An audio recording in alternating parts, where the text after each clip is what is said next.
좋아요, 구독. 이 자동차 대표주와 그리고 자동차 부품주 외에도 좀 시야를 확대해 볼 만한 좀 어디가 있을까요? 지금은 이제 저 PBR 내에서 보는 건 저는 아니라고 봐요. 네. 왜냐하면은 그러니까 만약에 지금 흐름이 계속해서 가려면은 받쳐줘야 되는 게 저는 분명히 있어야 된다고 보거든요. 무슨 얘기냐면은 저 PBR이라는 건 말 그대로 자기가 가지고 있는 가치 대비 주가가 낮다는 얘기입니다. 그러니까 네. 주가를 부양하라는 얘기거든요. 그럼 주가를 부양하기 위해는 뭘 해야 될까요? 신성장 동력이 있거나 실적이 좋거나 아니면은 주주 환책을 하거나 네. 이 세 가지 중에 세 가지를 다 하거나 하나 정도 이유가 있어야 되거든요. 그런데 그러면은 뭐 실적이 좋아지는 게 담은 한 달 만에 이렇게 바로 할 수 있는 부분은 아니잖아요. 네. 그러면 환원책을 봐야 되거든요. 그럼 주주 환원책을 보게 되면 우리가 잘 아시다시피 지금 계속 얘기 나오는 게 뭐 자사주 매입, 배당 이런 것들이잖아요. 그런데 이런 것들을 하는 것들이 시장을 다 돌아봤을 때 과연 가능한 기업들이 계속 이어질까라는 관점에서 보게 되면 결국 ROE, PBR 관점에서 아마 계속 하게 될 건데 그게 한계가 네. 있을 수밖에 없거든요. 저는 오늘 조강표까지 해가지고 그리고 최근에 뭐 천일 고속까지 해가지고 제가 볼 때는 연끌 다 했다고 봐요. 네. 연끌 다 했고 이거를 얼마만큼 끌고 가면서 이제 눈치 게임인 거죠. 누가 잘 탈출하냐. 그 게임이라서 제가 볼 때는 지금 구간에서 굳이 접근하는 것은 아니라고 봐요. 그러다 보니까 지금은 이제 가지고 계신 분들의 네. 보유자 영역이나 판단이 들고 그리고 길게 가지 못할 것 같다고 말씀드린 건 이제 주주 환원책 같은 경우에 환원책 얘기 말씀드렸는데 그게 계속해서 이제 지금 금융주 같은 것들 보게 되면 이제 순이익 같은 것들이 계속 은행 금융사 보게 되면 순이익이 계속 우상향하는 건 아니거든요. 네.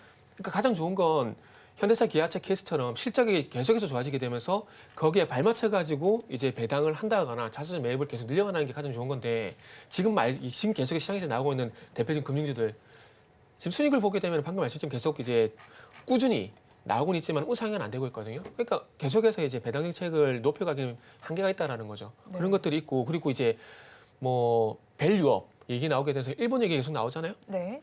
일본 얘기 계속 나오는데 일본이 결국 이제 BOJ 회의할 때마다 ETF 언론 매입하는 얘기 나왔었잖아요. 그러면 뭐 정부에서 뭐 연기금이나 이런 걸 통해 가지고 국민연금 통해 가지고 대량으로 매입하는 게 아니라면은 결국 이제 자산운용사 기관 쪽을 봐야 되는데 또 과제가 있어요. 그러면은 금투세 유예가 됐지만은 폐지가 된 건 아니잖아요. 그러면 그런 문제까지 깔끔하게 해결됐을 때 기관이 들어오지 않을까 생각이 들거든요. 그렇기 때문에 지금은 풀어야 될 과제들이 있기 때문에 저 PBR 요거 같은 경우는 어찌 보면 시장 순환의 관점에서 테마로 그래서 보는 게 맞다라고 생각이 들다 보니까 저는 뭐 추가적으로 보실 필요가 있냐라는 생각이 들고 차라리 다음을 준비하는 게 낫다라고 봐요.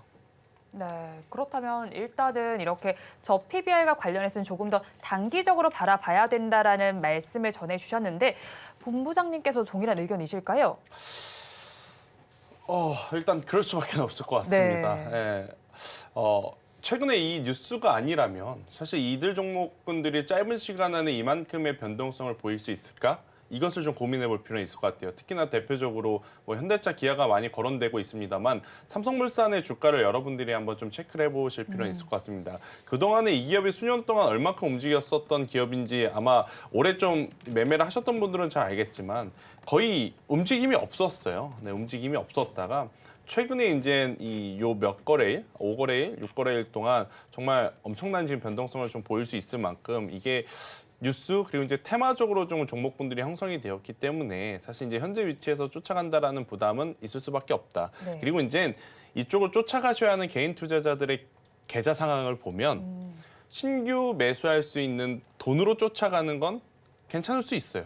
근데 문제는 뭐냐면 개인 투자자분들이 지금 현금이 없습니다. 네. 그럼 이쪽을 쫓아가야 된다라고 하면 기존에 가지고 있었던 그게 수익 종목일까요? 아니겠죠. 손실난 종목을 덜어내고 이쪽으로 옮겨가야 되는데 네. 그러면 투자자분들은 어떤 걸 생각을 해야 되냐면 내가 지금 당장 마이너스로 손절 매도한 것 이것을 종목을 옮겨갔었을 때 메꿔줄 수 있는 상승률이 나올 수 있는가. 네. 근데 이게 1%, 2%, 3%, 4%의 손실이 아니라 최소 저는 두 자릿수가 10%, 15% 많게는 뭐 마이너스 30%, 40%짜리를 손절을 하고 넘어갔을 때 네. 과연 개인 투자자들에게 이 옮겨간 종목이 그만큼의 수익을 줄 수 있을까? 그것도 저는 고민을 해봐야 된다는 생각이 들거든요. 근데 이제 현실적으로 그 부분은 저는 어렵지 않겠는가라는 생각이 들어서 일단 포모 현상에 좀 시달리실 필요는 없지 않겠는가라는 의견 한번 드려보도록 하겠고요. 더욱이 오늘 같은 경우에는 지수 좋습니다. 종목군들 많이 움직여요. 그런데 더 우리가 고민하기 어렵게 만드는 게 네. 대형주가 움직이면서 중소형주들이 아예 안 움직이는 게 아니라 또 같이 움직여주고 있어요.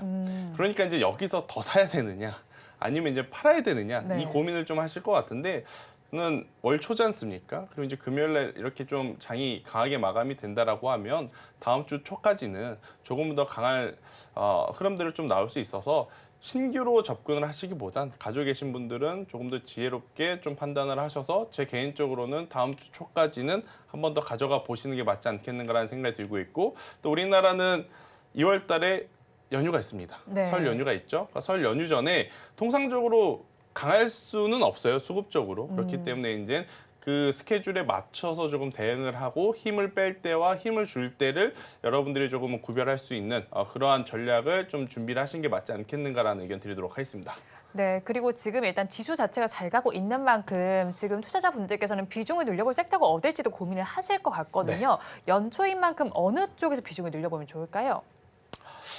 당장 다음 주 월요일도 모르는데 어느 쪽에 비중을 지금 태워야 되는지 물어보시면 참 어렵네요. 일단 그래도 오늘 저는 한미반도체가 좀 의미 있는 좀 변화를 줬다라고 네. 생각이 들어요. 힘드시면 제가 먼저 할게요. 생각 시간 드리고 제가 네. 먼저 할게요. 그럼 이사님 먼저 제가 일단 이야기를 할게요. 네. 일단 오늘 한미반도체 같은 경우에는 굉장히 좋은 지금 수주 공시들이 좀 많이 나왔어요. 특히나 이제 SK 하이닉스발에 대해서 굉장히 큰 금액의 이제 수주 공시가 나온 만큼 우리가 예상했었던 만큼의 저는 반도체 업황이 지금 잘 돌아가고 있다라는 네. 것을 좀 인지를 해본다라고 하면 저는 반도체 관련주들 여전히 계속 비중을 확대해 보시는 것도 괜찮지 않겠는가라는 의견을 한번 조심스럽게 드려보도록 하겠습니다. 네, 한미반도체 이야기를 좀 짚어주셨고요. 이사님께서는 준비가 되셨죠? 괜찮지 않겠는가가 아니라 저는 괜찮다라고 그냥 못 박을게요 그냥. 맞습니다. 네, 못 박고 다 생각해요. 이거 저희 수요일도 시장에서 올라가도 못 되는 박았잖아요. 거죠. 네. 네. 올라가도 됩니다. 네. 올라가도 됩니다. 그래서 석영에 절대 피해갈 일 없으니까 걱정하셔도 돼요. 그러니까 우리가 지금은 어찌 보면 이제 정석대로 가야 돼요. 네. 이게 항상 우리가 시장에 그 하락기가 나왔을 때 정석점 얘기하는 거죠. 낙폭과대. 지금 1월 코스닥 기준으로 보게 되면은 1월 10일 이후에 가장 많이 빠진 게 뭡니까? 반도체잖아요. 네. 그럼 그쪽으로 보는 게 저는 맞다라고 봐요. 오늘 상대적으로 자동차가 너무 강하다 보니까 반도체가 안 보일 뿐이지 네. 오늘 이제 AI 소프트웨어도 마찬가지고 HBM 관련해서 종목들이 올라오고 있거든요. CXL도 오르지 않나요? 네, 그렇죠. 그렇죠. 네. 그러니까 이게 다 통칭해서 반도체 소부장이라고 네. 하게 된다면 그쪽이 올라오고 있거든요. 그러니까 일단은 그쪽으로 보는 게 맞다라는 거죠. 왜냐하면 결국 저 PBR도 가격 메리트인 거거든요. 아무리 저 PBR이라고 하더라도 가격이 높으면 매수 절대 안 해요.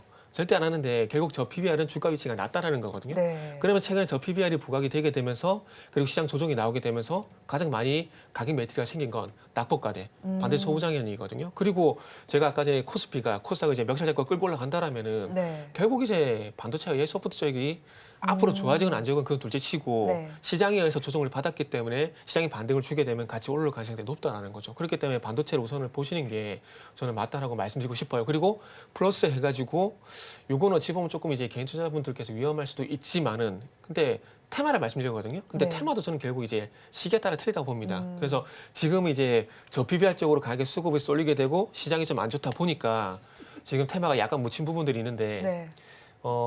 이게 중동 테마에서 정책 테마 쪽으로 이렇게 많이 넘어가고 있거든요. 그렇기 때문에 그쪽도 이제 우리가 항상 밥만 먹을 수는 없잖아요. 네. 각종 라면도 먹고 짜장면도 먹잖아요. 네. 그래서 그런 관점에서 보면 별미로 이런 테마들도 다시 좀 부각이 될 가능성이 있기 때문에 미리 한번 리스트업 해보는 것도 괜찮은 거죠. 네. 네. 그렇다면 일단은 지수 자체가 지금 너무 좋습니다. 벌써 이제 코스피 지수가 2611선을 지키고 있는 모습이 나타나고 있는데 오늘 지수의 상승 흐름 언제까지 좀 연장될 수 있을까요? 저는 계속 좀 가야 된다라는 생각이 들어요. 뭐 굳이 지금 상황에서 이제 우리나라 시장은 박스권에 갇힐까요? 이런 고민을 하실 필요는 저는 없지 않겠는가라는 생각이 드는 게 왜냐하면 뭐 우리나라가 미국이 가야 된다 그래서 무조건 가야 된다라고 말씀드리긴 좀 어렵겠습니다만 네. 그래도 엔비디아가 보여줬었던 혹은 메타까지도 지금 좋은 호실적 그리고 애플에 대한 시대의 흐름, 마이크로소프트에 대한 어떤 변화 이런 것들을 저는 통틀어 봤었을 때 우리나라 시장이 가야 할 구간에서 가지 못했던 부분들이 일단 현재 구간에서 뒤따라가는 모습을 좀 보여주면서 저는 더 올라갈 가능성이 높다라는 생각이 들어서요. 코스피 같은 경우에는 저는 뭐 이 흐름이라고 하면 단숨에 2,700포인트 위로 올라갈 가능성도 저는 굉장히 높지 않겠는가라는 생각이 들고 있고요. 2월달 안으로 코스닥도 마찬가지입니다. 일단 코스닥 같은 경우에는 2차 전지가 좀 키를 쥐고 있는 것 같아요. 네. 그러니까 지수는 2차 전지가 조금 더 반등을 해준다라고 하면 현실적으로는 850포인트까지 이제 상승을 우리가 2월달에 좀 기대해 볼 수 있지 않겠는가라고 좀 말씀드려보도록 하겠고 일단 갤럭시 S24와 네. 비전 프로와 같은 어떤 우리나라 시장에 조금은 유리할 수 있는 제조업에 관련한 부품들, 그러니까 이러한 제품들의 흥행이 있었던 1분기이기 때문에 저는 그 흐름을 틈타서 혹은 그 흐름과 함께 조금 더 우리 반도체 관련 기업들이 더 올라갈 수 있지 않겠는가라고 좀 말씀드리고 싶고 마이크로소프트가 지금 애플과 계속 시가총액 1위를 두고 접전을 펼치고 있지 않습니까? 네. 그러니까 시대가 일정 부분 좀 변화를 하고 있다라는 것 같아요. 그래서 이제 그 변화에 맞게 삼성전자, SK하이닉스가 조금은 더 좋은 모습을 보여줄 수 있지 않을까라는 생각이 들고 있고, 근데 사실 개인 투자자분들에게 이게 의미가 있을까요? 지수가 얼마 간다, 얼마 간다 이건 사실 의미가 없을 것 같고 개인 대신에 투자자분들에게 더 의미 있는 건 뭘까요? 그 지수까지 감에 있어서 네. 무슨 종목과 무슨 섹터를 가지고 있어야 내가 돈을 벌 수 있을 것이냐 그 부분을 좀 고민을 해야 될 것 같은데 네. 저는 앞서서도 이야기 드렸지만 일단 반도체 쪽에서 조금은 이 종목별 압축을 좀 하셔서 가지고 가셔야 되지 않겠는가라는 의견 들어보도록 하겠습니다. 네, 반도체 쪽으로 종목을 압축해서 가져가자라고 의견을 전해주셨고요. 그렇다면 이사님께서 오늘의 지수 흐름 어떻게 보셨는지 궁금합니다. 오늘 네. 선물 시장에서도 외국인이 2만 계약 넘게 담아내고 있거든요. 이젠 턴을 한 시점이다라고 볼 수 있을까요? 좀 오두방정 떨었죠. 단기가 좀 오버했다 봐야 돼요. 어제하고 오늘하고. 그렇기 때문에 조금 실 가능성 2,700포인트 이거는 제가 얘기 일단 마무리하고 할게요. 네. 일단 오두방정은 좀 떨었고 어제 오늘 선물 매수가 거의 뭐 3만 계약 그렇게 들어오고 있거든요. 들어오고 있는데 솔직히 좀 오버했어요. 오버했기 때문에 이틀 동안 오버한 거 감안해서 아마 조금 쉬어가지 않을까라는 생각이 들고 저도 지수가 우상향했으면 좋겠어요. 네. 좋겠는데 그러기 위해서는 누가 가야 되냐면은 삼성전자가 가야 돼요. 삼성전자. 왜냐하면은 어제 오늘 삼성전자는 누가 보다도 인덱스 성격을 이제 가지고 있거든요. 물론 오늘 뭐 1월달 수출 발표가 되면서 반도체 수출 좋아지는 부분들이 이런 것들 많이 나오긴 했지만 네. 그럼에도 불구하고 이제 삼성전자가 가지고 있는 이제 반도체 어떤 그 퍼포먼스 그것 때문에 저는 같다고 생각하는 것이 아니라 어찌 보면 차익 가능성은 시장의 어떤 인덱스 성격으로 매수가 어제 오늘 유입이 되고 있다라고 봅니다. 이렇게 본다라면은 단기적으로 이제 외국인들이 조금 오버를 했고 그리고 이 오버하고 있는 수급이 계속 지속될 수는 없어요. 네. 그렇기 때문에 뭐 한동안 좀 쉴 가능성이 높은데 한동안 쉬었다가 그래서 중요한 것은 자동차에서 자연스럽게 이 삼성전자 IT 쪽으로 넘어가게 되면서 이 삼성전자가 바톤을 이어받아 가지고 이끌어 주게 된다라면은 저는 추가적으로 간다고 보고 만약 그 연결고리가 안 나오게 된다라면은 또 이제 개별주 중심의 이제 코스닥만 지난 11월 달, 12월 달 그랬던 것처럼 아마 또 그렇게 난리를 피우지 않을까라는 생각이 들어요. 그래서 뭐 여기서 확정지어서 아까처럼 말씀드리면 좋겠지만은 네. 일단은 항상 이제 전제 조건이 일단은 지수는 전제 조건이 필요한 것 부분들이 있기 때문에 일단은 뭐 삼성전자가 중요하다. 요 말씀드릴게요.